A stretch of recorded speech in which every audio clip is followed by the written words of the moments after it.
তিনিদিন ধৰি বহুত বেছি পৰিমাণে বহুত বেছি পানী বাঢ়িছে। চ' নাওখন ভালদৰে চলাব পৰা নাই, যিহেতু বহুত বেছি মেটেকা গৈ আছে নদীত।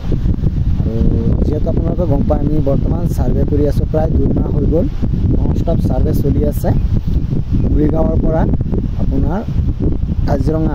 এতিয়া আমি আছোঁ কাজিৰঙা এৰিয়াৰ ভিতৰত শিলঘাট, যিহেতু নাও দি আহি আছোঁ প্ৰায় 2 মাহ হৈ গ'ল।